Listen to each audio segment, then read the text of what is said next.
हाय दोस्तों, मेरा नाम अर्जुन है और आप सभी का स्वागत है मेरे चैनल मिस्टर हॉरर हिंदी में, जहां मैं आपको लेकर चलता हूं खौफनाक कहानियों की दुनिया में। आज की कहानी आपको रोंगटे खड़े कर देगी। यह कहानी है नेहा की, जो एक साधारण लड़की है, लेकिन उसका सामना होता है एक ऐसी रहस्यमयी आत्मा से जो उसकी जिंदगी को पूरी तरह बदल देती है। क्या नेहा उस खौफनाक साये से छुटकारा पा सकेगी या उसकी जिंदगी हमेशा के लिए एक डरावने खेल में फंस जाएगी? जानने के लिए बने रहिए। ये एक सर्द रात थी। लगभग 12 बज चुके थे। सारा माहौल चुप्पी में डूबा हुआ था। केवल दूर से आ रही गाड़ियों की हल्की आवाज सुनाई दे रही थी। नेहा अपने घर की ओर गाड़ी चला रही थी। उसने अभी अभी एक भूतिया घर में समय बिताया था और अब उसके दिल में हल्की सी बेचैनी थी। रास्ता वीरान था और आसमान में छिटपुट बादल छाए हुए थे। उसे अचानक से अपने ही घर की याद आ गई, जहां कुछ दिन पहले एक अजीब वाकया हुआ था। वो उस रात की बात सोचने लगी जब उसका पिता पास ही के कमरे में सो रहा था और घर में बस वही जाग रही थी। रात के 11 बज रहे थे और उसकी मां अभी काम से घर नहीं लौटी थी। नेहा अपने घर के लिविंग रूम में बैठी थी और टीवी पर उसने पर्पल हार्ट्स फिल्म लगा रखी थी। उसके पिता गहरी नींद में सो रहे थे। उनके खर्राटों की आवाज पूरे घर में गूंज रही थी, जैसे कोई मशीन रुक रुक कर चल रही हो। नेहा ने अपने पिता की ओर देखा और धीरे से कहा, पापा, आप क्यों नहीं सोने चले जाते? काफी देर हो चुकी है। पिता ने आलस भरी आंखों से उसे देखा, हल्की सी आह भरी और कमरे की ओर चले गए। नेहा ने टीवी का वॉल्यूम कम किया और उठकर कमरे का जायजा लेने लगी। उनके घर में पालतू बिल्लियां थीं, जो अक्सर रात को सोफे पर बाल छोड़ देती थीं।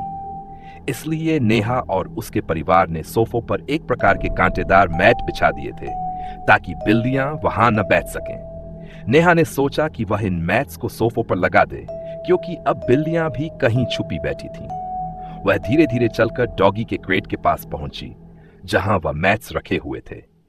जब उसने उन्हें उठाने के लिए हाथ बढ़ाया, उसे लगा कि उसके पीछे कुछ है। दिल की धड़कन तेज हो गई और उसे एक अनजाना डर महसूस होने लगा। उसने अपनी आंखें धीरे से बंद की और फिर खोलते हुए पीछे मुड़कर देखा।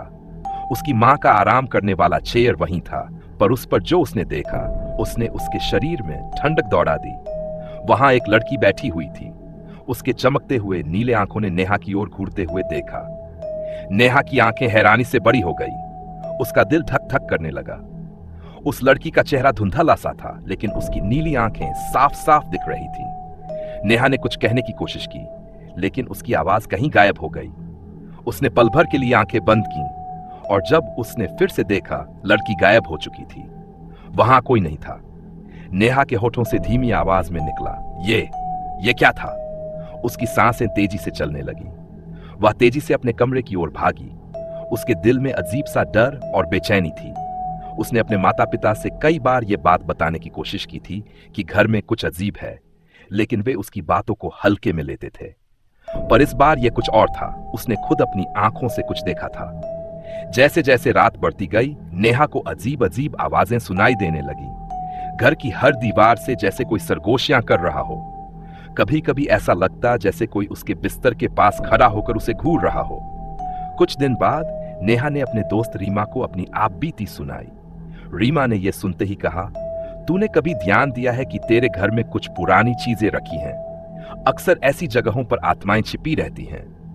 नेहा ने चौंकते हुए कहा, नहीं, ऐसा तो कुछ खास याद नहीं आता, पर हमारे घर में कई पुरानी चीजें हैं, खासकर मां के पुराने गहने और कुछ पुराने किताबें जो उन्होंने बनारस से लाई थीं। रीमा ने गंभीरता से कहा, बनारस? तू जानती है न कि बनारस को आत्माओं का शहर कहा जाता है। वहां से लाई गई चीजों में अक्सर कोई न कोई आत्मा छिपी होती है। ये लड़की भी शायद उन्हीं में से कोई हो। नेहा के मन में अब और डर बढ़ चुका था। उसे याद आया कि कुछ महीने पहले जब उसकी मां बनारस गई थी, तो वह एक पुरानी दुकान से एक अजीब सा शो पीस लेकर आई थी। वह शो पीस बहुत पुराना दिखता था और उसमें कुछ अजीब सी नक्काशी थी। तब से ही घर में अजीब अजीब घटनाएं होने लगी थी। नेहा ने यह बात अपनी मां को बताने की कोशिश की, लेकिन उसकी मां ने हंसते हुए इसे मजाक में टाल दिया। यह सब तेरे दिमाग का खेल है, मां ने कहा। कोई भूत प्रेत नहीं होते। लेकिन नेहा अब समझ चुकी थी कि यह सिर्फ उसकी कल्पना नहीं थी। उसने अपनी आंखों से कुछ देखा था और वह उसकी नींद में दखल दे रही थी। नेहा की नींद अब पहले जैसी नहीं रही थी। हर रात उसे डरावने सपने आने लगे थे। कभी उसे वही नीली आंखों वाली लड़की सपने में दिखती, तो कभी उसे लगता कि कोई उसकी खिड़की के पास खड़ा उसे घूर रहा है।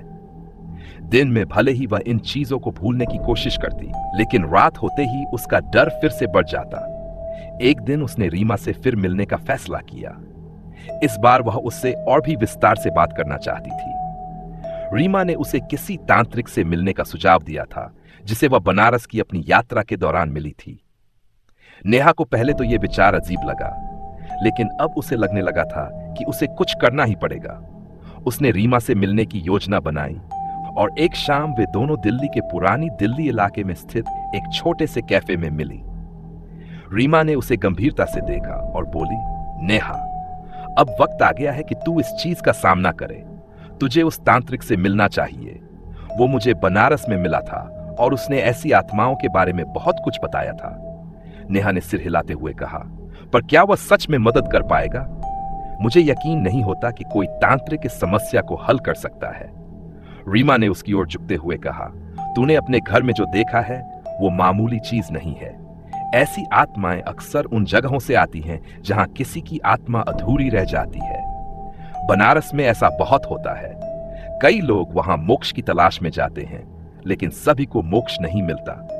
नेहा ने यह सुनते ही एक गहरी सांस ली। उसे समझ में नहीं आ रहा था कि वह क्या करे, लेकिन उसकी बेचैनी बढ़ती जा रही थी और अब उसे लगा कि वह इस तांत्रिक से मिलकर देख ही लेगी। कुछ दिन बाद रीमा ने तांत्रिक से मिलने की व्यवस्था की। वह दिल्ली के बाहरी इलाके में एक सुनसान जगह पर रहता था। नेहा और रीमा वहां पहुंची। रास्ता सुनसान और खतरनाक सा लग रहा था। आसपास सिर्फ घने पेड़ और वीरान खेत थे। दूर दूर तक कोई घर या दुकान नहीं थी। तांत्रिक का घर एक छोटी सी झोपड़ी थी, जिसके बाहर एक धुंधली लालटेन जल रही थी। तांत्रिक खुद दरवाजे पर खड़ा था, जैसे वह नेहा और रीमा के आने का इंतजार कर रहा हो। उसकी आंखों में एक अजीब सा सन्नाटा था और उसकी उम्र का अंदाजा लगाना मुश्किल था। आओ, मैं तुम्हारा इंतजार कर रहा था, उसने धीरे से कहा। उसकी आवाज में कुछ ऐसा था जो नेहा को अंदर तक चुभ गया। नेहा और रीमा अंदर चली गई। तांत्रिक ने नेहा को बैठने का इशारा किया और बोला, मैं जानता हूं कि तुम क्यों आई हो। जो आत्मा तुमने देखी है वो तुम्हारे घर से जुड़ी हुई है। उसे शांति नहीं मिली है और वह कुछ चाहती है। नेहा ने डरते हुए पूछा, क्या वह मुझे नुकसान पहुंचाएगी? तांत्रिक ने हल्की सी हंसी हंसते हुए कहा, अभी तक उसने तुम्हें सिर्फ डराया है, लेकिन अगर तुमने उसे अनदेखा किया तो वह और भी ताकतवर हो जाएगी। उसे शांत करना होगा। नेहा ने थोड़ी हिम्मत जुटाते हुए कहा, तो मुझे क्या करना होगा? तांत्रिक ने एक गहरी सांस लेते हुए कहा, तुम्हें उस आत्मा की कहानी जाननी होगी। वह जो तुम्हारे घर में है वह बिना किसी मकसद के वहां नहीं आई है। तुम्हें उस जगह पर जाना होगा जहां वह आत्मा बंधी हुई है। बनारस में जहां से तुम्हारी मां वह पुरानी वस्तु लाई थी, वही इसका स्रोत हो सकता है। यह सुनकर नेहा के रोंगटे खड़े हो गए। वह बनारस जाने के लिए तैयार नहीं थी, लेकिन तांत्रिक की बातों में कुछ ऐसा था जो उसे मजबूर कर रहा था। तांत्रिक ने उसे एक खास माला दी और कहा, जब तुम उस जगह पर जाओ तो यह माला हमेशा अपने साथ रखना। यह तुम्हारी रक्षा करेगी। नेहा और रीमा ने धन्यवाद कहा और बाहर आ गई। नेहा के मन में अब और भी सवाल उठने लगे थे, लेकिन एक बात साफ थी, उसे बनारस जाना होगा। अगले कुछ दिनों में नेहा ने अपनी यात्रा की तैयारी की। रीमा ने भी उसके साथ जाने का फैसला किया। बनारस का सफर लंबा था, लेकिन उनके पास कोई और चारा नहीं था। बनारस पहुंचने के बाद दोनों ने अपने लिए एक छोटा सा लॉज चुना, जो 80 घाट के पास स्थित था। घाटों पर सन्नाटा था और चारों ओर धुंधलका छाया हुआ था। हवा में एक अजीब सी घुटन महसूस हो रही थी। नेहा ने तांत्रिक द्वारा दी गई माला अपने गले में पहन रखी थी। उसे घाट के पास की एक पुरानी दुकान पर जाना था, जहां से उसकी मां वह पुरानी वस्तु लाई थी। जब वे दुकान पर पहुंची तो वहां का माहौल अजीब था। दुकान के मालिक ने दोनों को देखते ही कहा, क्या तुम्हें वही पुरानी चीज चाहिए? नेहा ने हड़बड़ाते हुए कहा, नहीं, हम यहाँ कुछ और जानने आए हैं। कुछ महीने पहले मेरी माँ यहाँ से एक पुराना शो पीस लेकर गई थी। दुकान मालिक ने उसकी आंखों में देखा और गंभीरता से कहा, वह चीज तुम्हें छोड़ने वाली नहीं है। वह बहुत पुरानी है और उसमें एक आत्मा बसी हुई है। तुम्हें उस आत्मा को शांत करना होगा। वरना वह तुम्हारे परिवार को चैन से नहीं रहने देगी। दुकान मालिक की बात सुनकर नेहा और रीमा दोनों के चेहरे पर चिंता की लकीरें उभर आईं। नेहा ने खुद को संयमित करते हुए पूछा, ये आत्मा आखिर कौन है और इसे कैसे शांत किया जा सकता है? दुकान मालिक ने एक गहरी सांस ली और दुकान के भीतर जाकर एक पुरानी किताब निकाल लाया। उसने धीरे से कहा, यह आत्मा एक लड़की की है जिसकी मौत कई साल पहले इसी बनारस में हुई थी। ये कोई साधारण लड़की नहीं थी, बल्कि एक तांत्रिक परिवार से संबंध रखती थी। वह किसी गहरे तंत्र विद्या में फंसी हुई थी और उसका मोक्ष नहीं हो पाया। नेहा की सांसें तेज हो गई। उसने दुकान मालिक से कहा, तो इसका मतलब मेरी मां उस आत्मा से जुड़ी हुई कोई चीज साथ लेकर आई थी? दुकान मालिक ने सिर हिलाते हुए कहा, हां।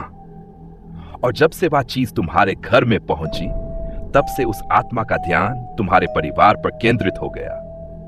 उसे शांति चाहिए, लेकिन उसे उसी तरह से मुक्ति मिलेगी जैसे उसकी मृत्यु हुई थी, तंत्र विद्या के माध्यम से। नेहा को यह सुनकर झटका लगा। तंत्र विद्या? लेकिन मैं तंत्र विद्या नहीं जानती और मैं ये नहीं करना चाहती। क्या कोई और तरीका नहीं है? दुकान मालिक ने गंभीरता से कहा, तंत्र विद्या ही उसका एकमात्र रास्ता है। लेकिन चिंता मत करो, मैं तुम्हारी मदद करूंगा। मुझे पता है कि कौन सी विधि से उसे शांत किया जा सकता है। नेहा को अब समझ में आ रहा था कि वह कितनी बड़ी मुसीबत में फंस चुकी थी। रीमा ने धीरे से नेहा का हाथ पकड़ा और कहा, हम इस मुश्किल से बाहर निकल सकते हैं नेहा, तुझे बस थोड़ा हिम्मत जुटानी होगी। दुकान मालिक ने एक तांत्रिक यंत्र निकाला और कहा, तुम्हें इस यंत्र को अपने घर में उस जगह पर रखना होगा जहां तुम्हारी मां ने वह पुरानी वस्तु रखी है। फिर एक खास मंत्र का जाप करना होगा, लेकिन याद रखना यह काम आधी रात को करना होगा, जब आत्माएं सबसे अधिक सक्रिय होती हैं। नेहा की चिंता अब और बढ़ चुकी थी, लेकिन उसके पास और कोई विकल्प नहीं था। दुकान मालिक ने उसे उस यंत्र और मंत्र की पूरी प्रक्रिया समझाई और कहा कि उसे बनारस छोड़ने से पहले एक और चीज करनी होगी। उसे उसी घाट पर जाकर एक विशेष पूजा करनी होगी जहां से आत्मा जुड़ी हुई थी। अगले दिन नेहा और रीमा ने 80 घाट पर पहुंचने का फैसला किया। जब वे घाट पर पहुंची तो वहां का माहौल बेहद अजीब था। हवा में एक घबराहट सी थी और आसपास के लोग बहुत कम दिखाई दे रहे थे। घाट की सीढ़ियों पर बैठकर नेहा ने दुकान मालिक द्वारा बताई गई पूजा शुरू की। उसे एक दिया जलाना था और उसे पानी में प्रवाहित करना था। फिर आत्मा की शांति के लिए कुछ मंत्रों का उच्चारण करना था। जैसे ही नेहा ने दिया जलाया और उसे गंगा नदी में प्रवाहित किया, अचानक हवा की गति तेज हो गई। दिया पानी में बहते हुए धीरे धीरे घाट से दूर जाने लगा। नेहा और रीमा एक दूसरे की ओर देखने लगीं, क्योंकि आसपास का माहौल अब और भी ज्यादा भयानक हो गया था। उन्हें ऐसा लग रहा था जैसे कोई अदृश्य शक्ति वहां मौजूद हो, उन्हें देख रही हो। नेहा ने धीरे से कहा, रीमा, मुझे कुछ ठीक नहीं लग रहा। यह जगह पहले जैसी नहीं है। रीमा ने सहमति में सिर हिलाते हुए कहा, मुझे भी अजीब लग रहा है, पर हमें इस प्रक्रिया को पूरा करना होगा। पूजा खत्म करने के बाद वे दोनों वापस अपने लॉज की ओर चल दी। रात का समय हो गया था और बनारस की गलियों में हल्की धुंध छाने लगी थी। हर मोड़ पर नेहा को ऐसा महसूस हो रहा था कि कोई उनका पीछा कर रहा है। लॉज पहुंचने के बाद भी नेहा को नींद नहीं आ रही थी। उसकी आंखों के सामने बार बार वही नीली आंखों वाली लड़की का चेहरा आ जाता। जब वह आखिरकार सोने की कोशिश करने लगी, तभी अचानक खिड़की के बाहर से किसी के चलने की आवाज आई। नेहा ने आंखें खोली और रीमा को भी जगाया। तूने सुना? नेहा ने धीरे से कहा। रीमा ने सिर हिलाते हुए कहा, हां, मैंने सुना। लगता है कुछ गड़बड़ है। दोनों ने खिड़की के बाहर झांका, लेकिन वहां कुछ नहीं था। चारों ओर धुंध और सन्नाटा था, लेकिन दिल की धड़कनें अब और तेज हो चुकी थीं। अगले दिन नेहा और रीमा ने दिल्ली लौटने का फैसला किया। अब नेहा को अपने घर जाकर वह अंतिम कदम उठाना था, तांत्रिक यंत्र और मंत्र का प्रयोग। दिल्ली लौटने के बाद नेहा ने वही यंत्र और मंत्र आधी रात को अपने घर के उस कमरे में रखा जहां उसकी मां ने वह पुरानी वस्तु रखी थी। जब उसने मंत्र का उच्चारण करना शुरू किया तो अचानक घर में अजीब सी हलचल होने लगी।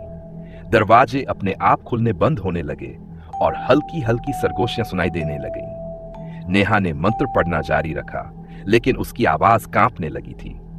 जैसे ही उसने मंत्र समाप्त किया, अचानक उसे लगा जैसे किसी ने उसकी गर्दन पर हाथ रखा हो। वह तेजी से पीछे मुड़ी, लेकिन वहां कोई नहीं था।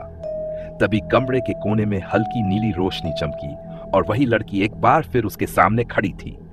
उसकी आंखें अब और भी ज्यादा चमक रही थी। नेहा की सांसें थम सी गई। लड़की की आंखों में दर्द और गुस्सा दोनों साफ छलक रहे थे। नेहा ने कांपती आवाज में कहा, मैं तुम्हें शांति देना चाहती हूं। मैं नहीं चाहती कि तुम्हें और तकलीफ हो। लड़की की आंखों से आंसू निकलने लगे और वह धीरे धीरे धुंध में बदलकर गायब हो गई।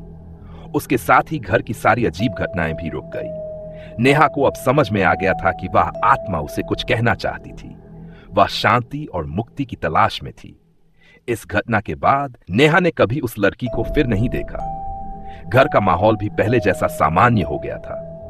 उसकी मां और पिता अब इन चीजों पर विश्वास करने लगे थे। लेकिन नेहा जानती थी कि उस आत्मा ने उसे हमेशा के लिए एक सबक दिया था। कुछ चीजें ऐसी होती हैं जिनसे छेड़छाड़ नहीं करनी चाहिए, और कुछ आत्माओं को शांति देने के लिए हमें उनके अतीत को समझना जरूरी होता है।